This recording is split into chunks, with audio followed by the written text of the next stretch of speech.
And earlier today, President Trump, he visited the grand opening of the new illegal immigrant detention center in Florida. It is dubbed Alligator Alcatraz, alongside DHS Secretary Kristi Noem and Florida Governor Ron DeSantis. During his trip, President Trump touted the work of the administration, what they have done to clean up the mess that Biden and Kamala Harris left. Take a look. It's a great honor to be deep in Florida, the Florida Everglades, to open America's newest migrant detention center. If you care about balancing the budget, the single most impactful step we can take is to fully reverse the Biden migration invasion. I've gotten to know the Border Patrol and ICE very well. Unlike Kamala, she was the border czar, but she never saw the border.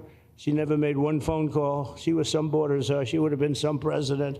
All right, during the visit, DHS Secretary Kristi Noem also slammed fake news CNN for appearing to promote an app that alerts people to ICE agents in the area. Now, CNN is pushing back on the claims that they were promoting the app, instead saying that they were just reporting on the app. Here's what they said yesterday. You get to decide. I talked with Joshua Aaron, who is the longtime tech worker who developed this platform, and he said he really wants it to be an early warning system for people about the location of immigrations and customs enforcement officers.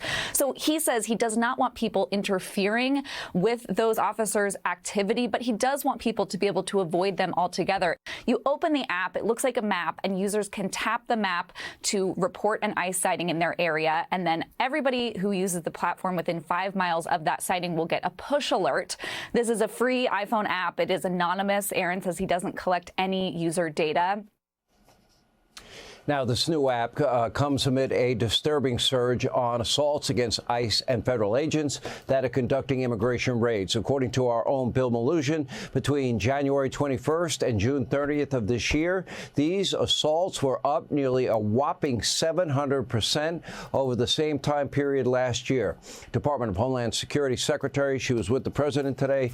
Kristi Noem is with us. Okay, 700% increase against agents, and you've got groups that are, and I had Pam Bondi on about this last night, they are warning people. Are they not aiding and abetting in the law breaking? Are they not responsible for obstructing justice? And she was very open to looking into the criminality of it, or potential criminality of it. Yes, absolutely. I believe, in my opinion, that they are. And that's why I'm so thrilled that Pam is willing to be proactive and go after those individuals that would perpetuate this kind of activity against our law enforcement officers. These ICE agents, these law enforcement officers, Border Patrol agents, they get up every single day and are working to get these dangerous criminals off of our streets, are heroes. They are absolute heroes. And to hear that the amount of violence that's coming up against them, a 700% increase in just the last several months against them and their families. They're not just going after them. They're also doxing their families and threatening their children.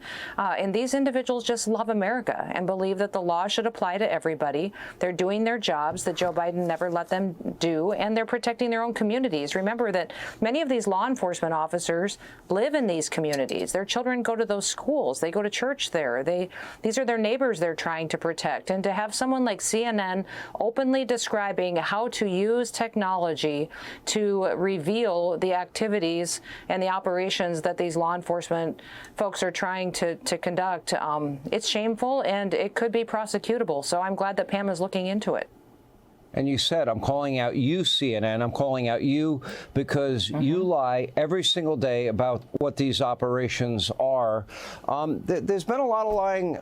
You know, Madam Secretary, has been going on for 4 years. The border's closed. The border's secure. No, it's not. They've allowed in known terrorists, including from Iran. People need to know that. And murderers, rapists, and cartel members, drug dealers, other violent criminals. They've allowed them all in. We don't know the actual number. Somewhere between 12 million, 20 million. How many gotaways? Nobody knows where the terrorists are. How do you find them? It's like finding a needle in a haystack. But you're doing it. Apparently, you have found a lot of people with terror ties in the last 2 weeks. Oh, we absolutely have. In fact, President Trump, since he's been in office, has removed almost 600 known and suspected terrorists, thousands of violent criminals, individuals that are murderers and rapists and drug traffickers, human traffickers. And I talked today about one of the horrific instances of our individuals, our law enforcement officers, having to put hands on individuals that were even cannibals and removing them from our country. These are deranged individuals that other countries released out of their prisons, out of their mental institutions, and sent them to America to roam on our streets and perpetuate violence against our citizens. President Trump is just trying to follow through on what he promised the American people, and that's to get the worst of this worst out of this country so that they can raise their children in safety and apply the law equally to everyone, bring justice back to America, secure our border, but also get these dangerous criminals out. And I'm just so proud of him. This facility down in Florida is what I think should be the model for every single state. Go out there and help us partner to provide an opportunity to detain these individuals, to process them under due process, and get them out of our country as fast as possible. These kind of partnerships can happen everywhere.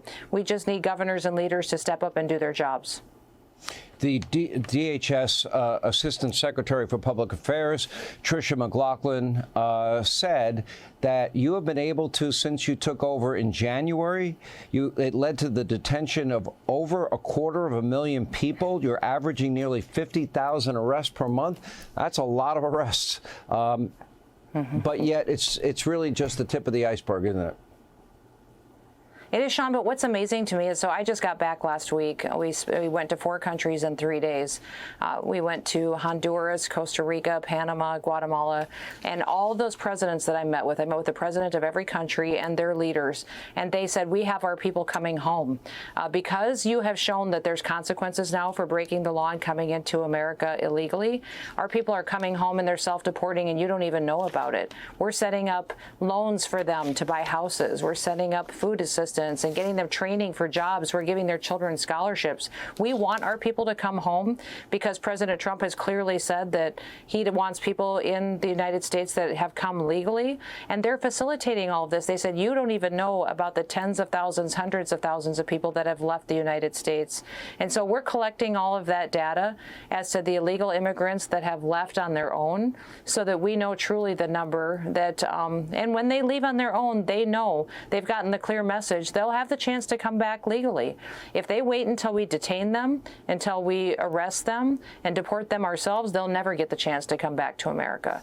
So they're telling their individuals, come back to our country and do it right, and then you may have the chance to go back and work in America and provide for your family if you do it the right way. This is critical for law and order and safety and security. You're all doing a great job. Thank you for your hard work, your dedication. And this big, beautiful bill is going to provide a lot of needed money for you to finish the job. And we wish you all the success. Madam Secretary, thank you. We appreciate your time.